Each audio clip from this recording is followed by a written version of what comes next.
Hello my dear students, আজ আমি তোমাদের ক্লাস 11 এর দ্বিতীয় চ্যাপ্টার বা ইউনিট 2 অ্যাটমিক স্ট্রাকচার চ্যাপ্টারটা পড়াবো। এই লকডাউনের সময়সীমায় তোমাদের পড়াশোনার যাতে গতিটা বজায় থাকতে পারে সেই কারণে আমি একটা করে চ্যাপ্টার শুরু করছি। তো আজকে আমি যেটা শুরু করছি সেটা হচ্ছে অ্যাটমিক স্ট্রাকচার, পরমাণুর গঠন। তো অ্যাটমিক স্ট্রাকচার তোমরা কিন্তু নিচু ক্লাসও পড়েছো, 7 রয়েছে অ্যাটমিক স্ট্রাকচার, 9-10 রয়েছে, আবার 11 এসে দিবে। তাহলে নিশ্চয়ই প্রত্যেকটা ক্লাসের বৃদ্ধির সঙ্গে সঙ্গে তাদের পরিধি বৃদ্ধি পেয়েছে। তো আমরা আজকের এই ফার্স্ট যে পার্ট, এই পার্টে আমি কিভাবে একটা পরমাণুর গঠন এলো, কি বৃত্তান্ত, এগুলো নিয়ে আলোচনা করব। তো প্রথমে আমরা চলে আসি অ্যাটম কি, পরমাণু কি, তারপর তো জানবো পরমাণুর গঠন। তো অ্যাটম কথা বললেই আমাদের মনে আসে ডাল্টন, পরমাণু, তার পরমাণুবাদ।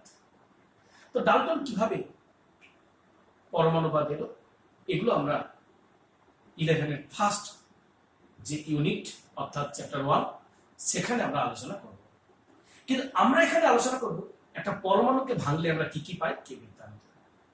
তো একেবারে আমি 19 শতাব্দীর গোড়ার কথা বা 20 শতাব্দীর প্রথমে পৌঁছে যাচ্ছি। যদিও ফার্স্ট ঋষি কণার থেকে আরম্ভ হয়েছিল, কিন্তু পরে পরে আমরা জানতে পারি সবাই যে পরমাণু বিভাজ্য এবং পরমাণুকে ভাঙলে আমরা বিভিন্ন ধরনের কণা বা পার্টিকেল পাই। তো আমাদের এটা নিয়ে আলোচনা। তো পরমাণুকে ভাঙলে যে আমরা বিভিন্ন কণা বা পার্টিকেল পাই, কি কি পাই? অ্যাকচুয়ালি এই পরমাণুকে ভাঙলে আমরা 3 ধরনের কণা পাই। তাদের মধ্যে কিছু আছে অস্থায়ী কণা, কিছু সংমিশ্রণ কণা, সব থেকে বেশি হলো স্টেবল কণা। এই স্থায়ী কণার মধ্যে কারা রয়েছে? মূল 3টি কণা, ইলেকট্রন, প্রোটন আর নিউট্রন। অস্থায়ী কণার মধ্যে কারা রয়েছে? Positron, Mason, neutrino, anti neutrino এগুলো। আর সংমিশ্রণ কণার মধ্যে কারা রয়েছে? আলফা কণা, ডয়টেরন কণা। এই নিয়েই পরমাণুকে ভাঙলে আমরা এইগুলো পাই। তবে এই উচ্চ মাধ্যমিকের সিলেবাস অর্থাৎ 11-এ আমরা শুধুমাত্র ডিটেলস জানবো ইলেকট্রন, প্রোটন, নিউট্রন অর্থাৎ স্থায়ী কণা সম্পর্কে। আদার্স গুলো আবার কিন্তু পরমাণুর গঠন যখন কলেজে পড়বে সেখানে বা জানবে। যারা ইনঅর্গানিক কেমিস্ট্রিতে স্পেশালি পড়বে তারা সেখানে গিয়ে এই সম্পর্কে আরো ডিটেলস জানবে। দেখো, জানার প্রতি ক্ষেত্রেই রয়েছে, আমরা আস্তে আস্তে করে বিভিন্ন স্টেপে সেটা জানতে পারি। তো প্রথমে চলে আসি আমরা যে এই ইলেকট্রন, প্রোটন, নিউট্রন কিভাবে এলো, তাকে কিভাবে প্রকাশ করা হয় ইত্যাদি নিয়ে আলোচনা। তো প্রথমে আমরা চলে আসি, এটাই নিয়ে আমরা এখানে আলোচনা করব। তাহলে অ্যাটমিক স্ট্রাকচার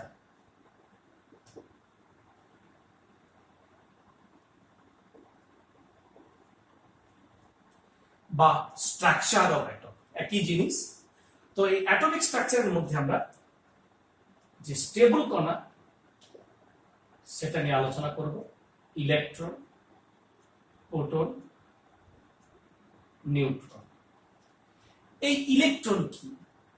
এই ইলেকট্রন হচ্ছে ই দিয়ে প্রকাশ করা হয়। তবে আমরা এই ইলেকট্রন কি করে আবিষ্কার হলো, প্রোটন কি করে আবিষ্কার হলো, নিউট্রন কি করে আবিষ্কার হলো, এগুলো আমরা এখানে জানবো। তো প্রথমে যেটা আমরা জানবো ইলেকট্রন সম্পর্কে অর্থাৎ ডিসকভারি অফ ইলেকট্রন। তো তার আগে একটু জেনে নিলে আমরা জানতেও চাইলেও আস্তে আস্তে করে জানতে পারবো। তো তার আগে আমরা টোটালটাকে আমরা একটু ডিটেলসে বলার চেষ্টা করছি আমি, যাতে করে তোমাদের বোঝার সুবিধে হয় পুরোটাই। তো প্রথমে আমরা চলে আসি ডিসকভারি অফ ইলেকট্রন। ইলেকট্রনটা কি? অর্থাৎ ফার্স্ট হলো ইলেকট্রন, একে আমরা প্রকাশ করি ই দিয়ে বা ই -1 0, মানে চার্জটা নেগেটিভ, ভর এই ধরি ভর জিরো ইন দ্যাট সেন্স। তার অন্যগুলোর ক্ষেত্রে আমরা কত ধরি?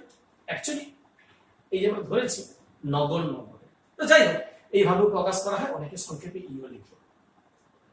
তো ইলেকট্রন আবিষ্কার কি করে হলো? অ্যাকচুয়ালি আমরা যদি খুব সংক্ষেপে জানি ইলেকট্রনের অনেকেই কিভাবে স্টার্ট করলো, আমরা সেই পুরো ডিটেলস যাব। তো প্রথমে ফার্স্ট আমাদের কাজ হবে ডিসকভারি ইলেকট্রন। ইলেকট্রন কি করে আবিষ্কার হলো? দেখো, এই আবিষ্কারের রহস্য আমরা কেউ ভাবলাম যে একটা কোনো কিছু আবিষ্কার করবো বললেই করা যায় না, অর্থ করতে চাই না, হয়েই যায় এক সময়। এটাই হলো আবিষ্কার। তো কিভাবে হয়? একদম গোড়াতে প্রথম স্টার্ট করেছিলেন বিজ্ঞানী উইলিয়াম ক্রুকস 1873 তে। তো 1873 নয়, ওটা হবে 1878 এ প্রথম স্টার্ট করেছিলেন। পরে পরে এটা চেঞ্জ হয়ে যায়। তাহলে 1878 উইলিয়াম ক্রুকস কি নিলেন? দুটি তড়িৎদ্বার আছে আবদ্ধ একটা কাঁচের নল নিলেন। একদিকে রাখলেন ক্যাথোড, আর একদিকে রাখলেন অ্যানোড।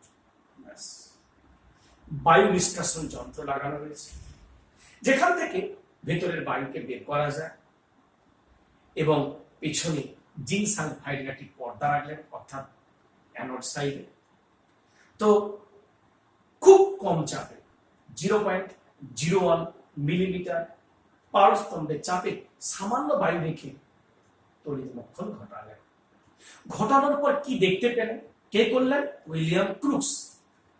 ফার্স্ট 1878 প্রথম যখন করলেন, একটি কাঁচে নল নিলেন, রাখলেন।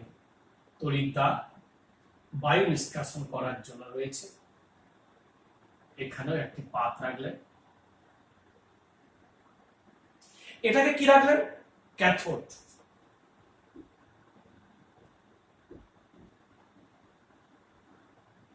এটা রাখলেন অ্যানোড।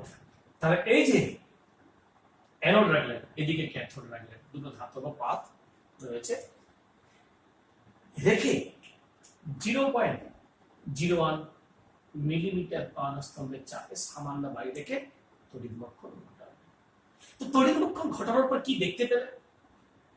দেখতে পেলেন অ্যানোড ক্যাথোড থেকে অ্যানোডের দিকে এক ধরনের অদৃশ্য রশ্মি সরল রেখায় যাচ্ছে।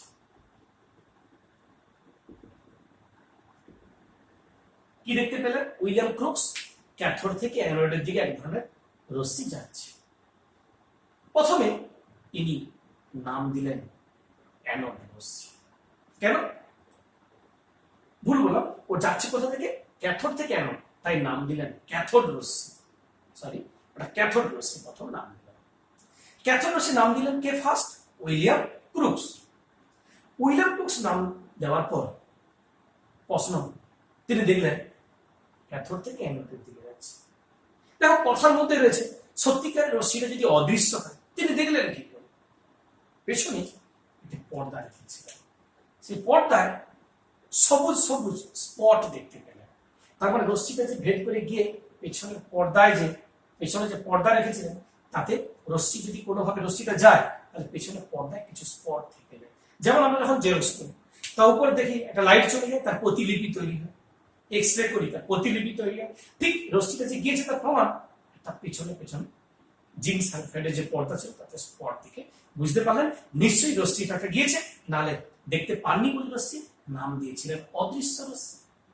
দেখলেন ক্যাথোড থেকে অ্যানোডের দিকে যাচ্ছে, নাম দিলেন ক্যাথোড রশ্মি। William Crookes. উইলিয়াম ক্রুকসের কাজ অতটাই পর্যন্ত, ক্যাথোড রশ্মি নাম দিলেন, কাজ শেষ। এবারে পরবর্তীকালে এগিয়ে এলেন J J Thomson. J J Thomson এসে কি করলেন?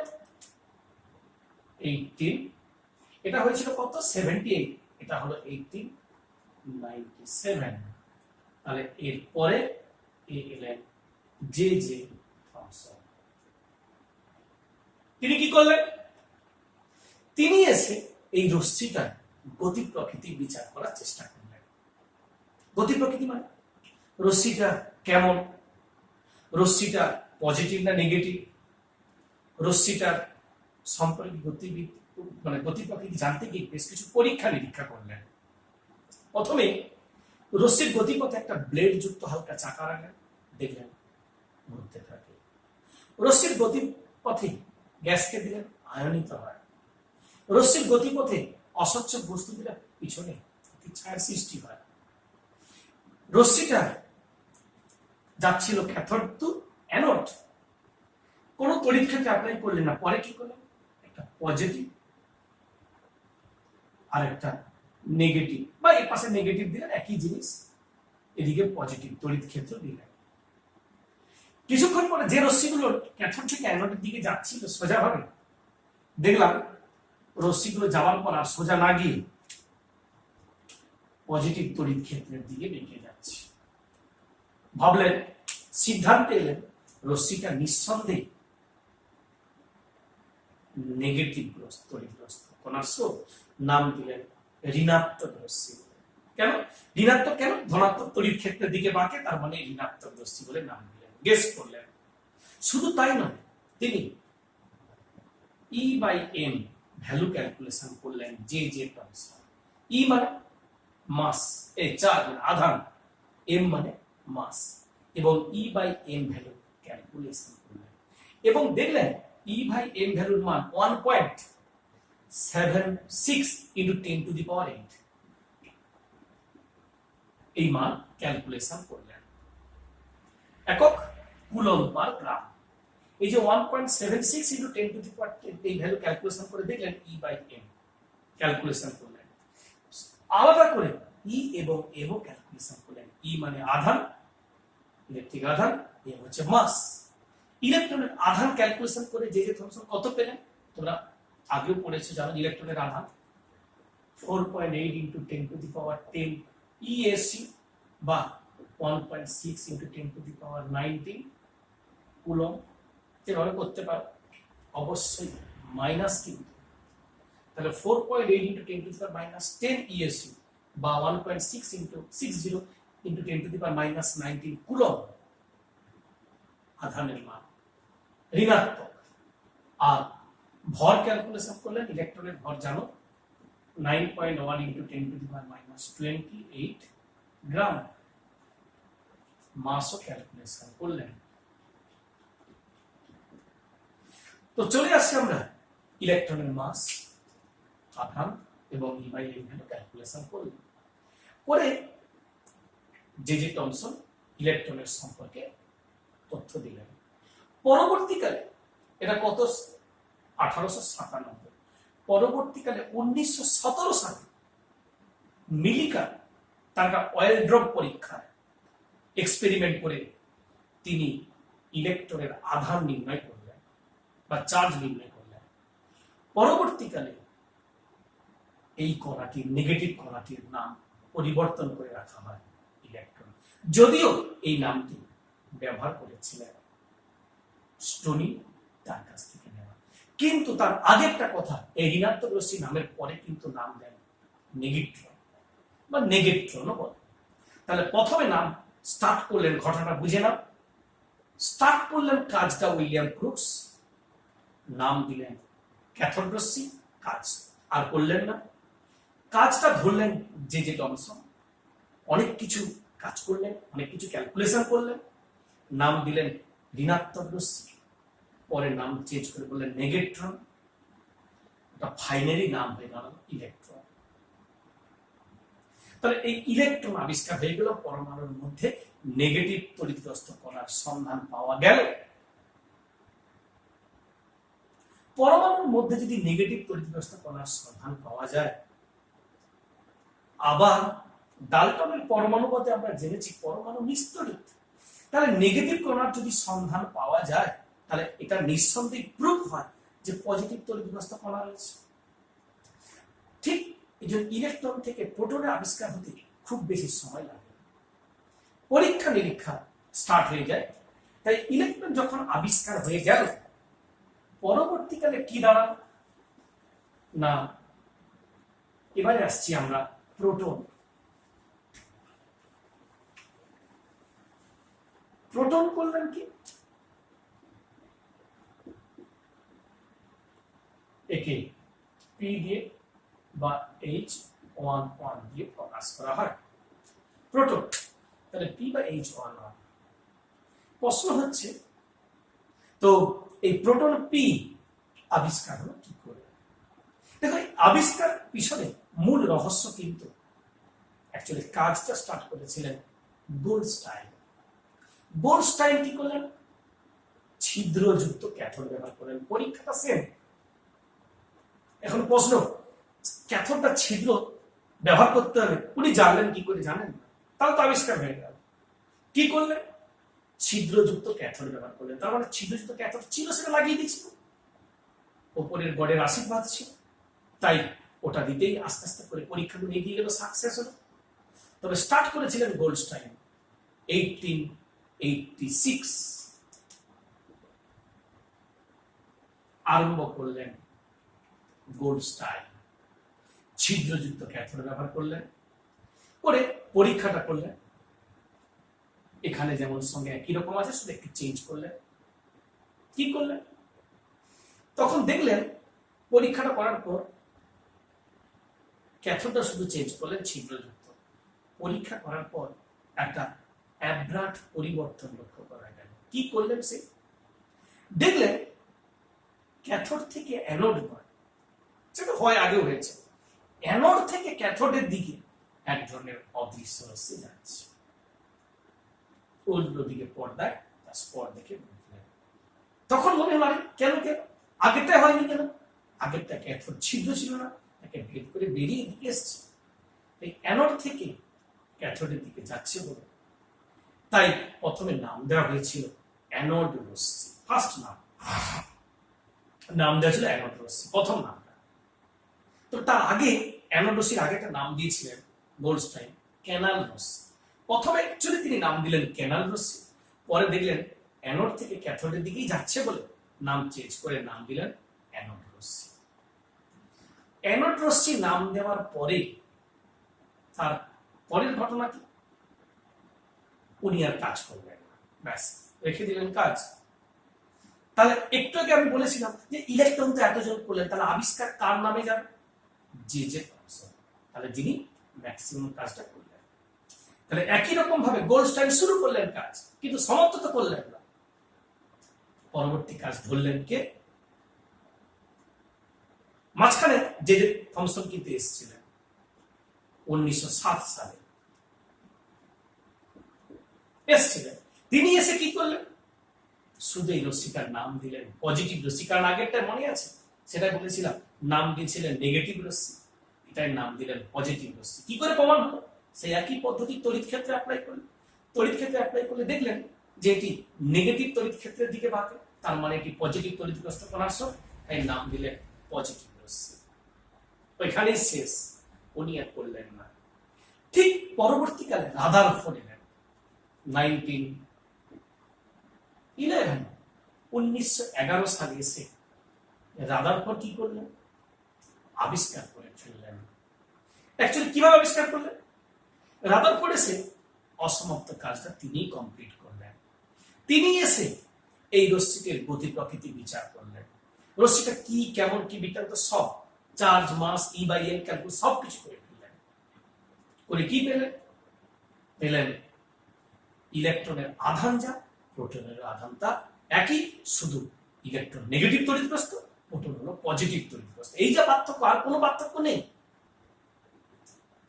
ভর সামান্য পার্থক্য রয়েছে, ইলেকট্রনের সঙ্গে প্রোটনের ভরের পার্থক্য রয়েছে। প্রোটনের ভর কত করলেন? মাস তোমরা জানো 1.6725 into 10⁻⁻24 গ্রাম প্রোটনের ভর ক্যালকুলেশন করলেন, যা ইলেকট্রনের ভর প্রোটনের ভরের তুলনায় অনেকখানি কম। তো সেই যে প্রোটনের ভরটা বের করলেন, প্রোটনের ভর যখন আবিষ্কার হয়ে গেল,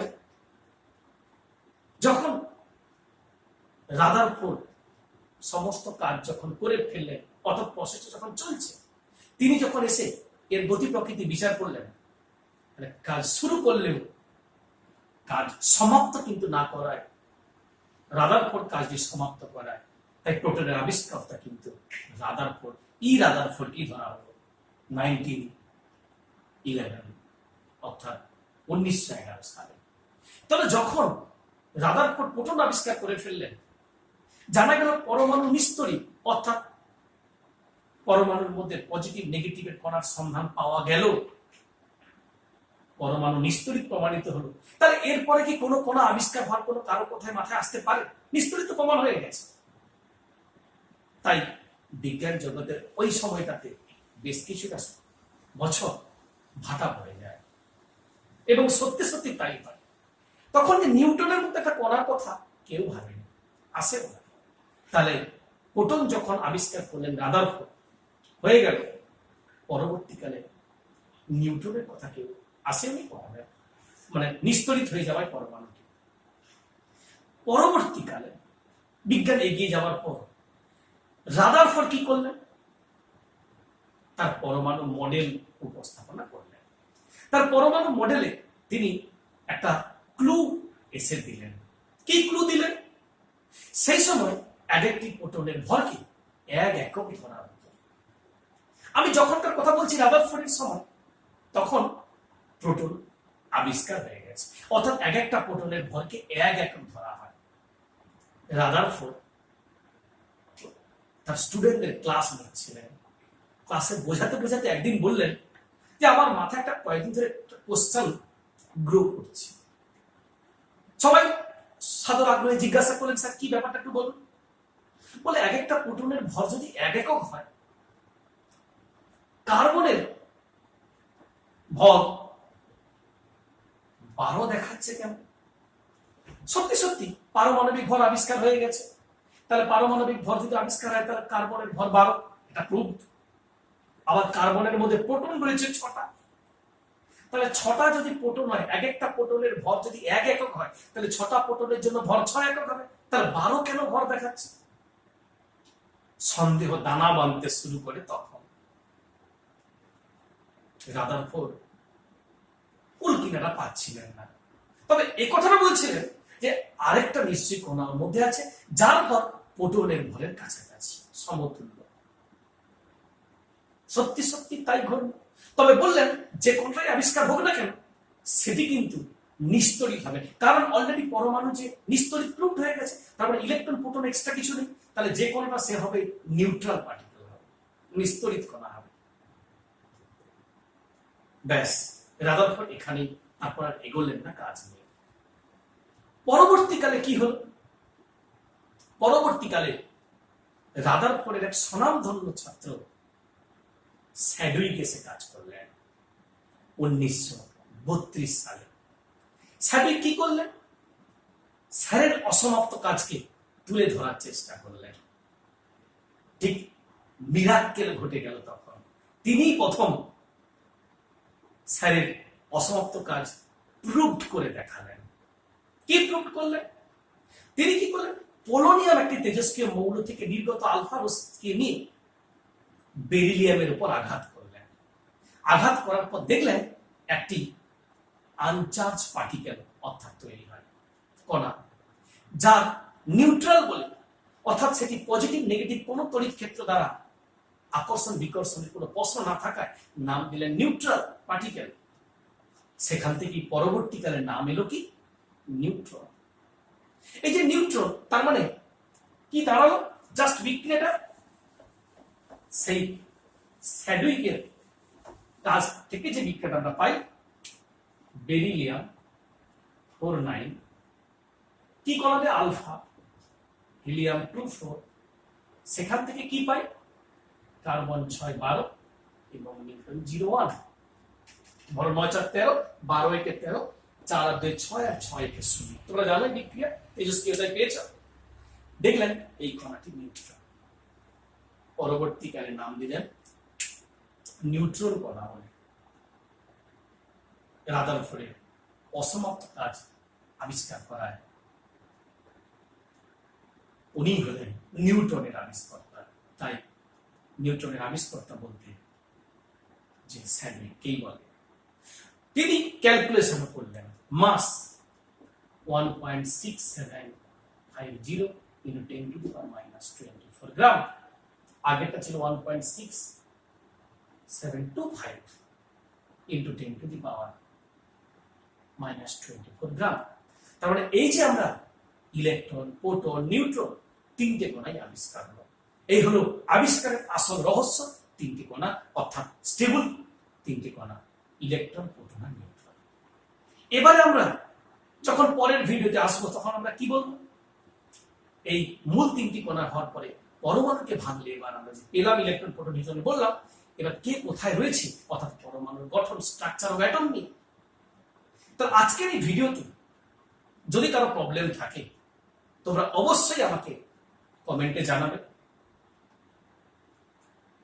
ভিডিওটা দেখে তোমরা নিশ্চয়ই বুঝতে পারছো ইলেকট্রন, প্রোটন, নিউট্রন কি করে এলো, আমাদের আবিষ্কার হলো আমাদের বিজ্ঞান জগতে। এটা আমার ফার্স্ট পার্ট। পরের পার্টে পরমাণুর গঠনের আস্তে আস্তে করে আমরা ঢুকবো চ্যাপ্টারগুলোতে। ওকে, থ্যাংক ইউ।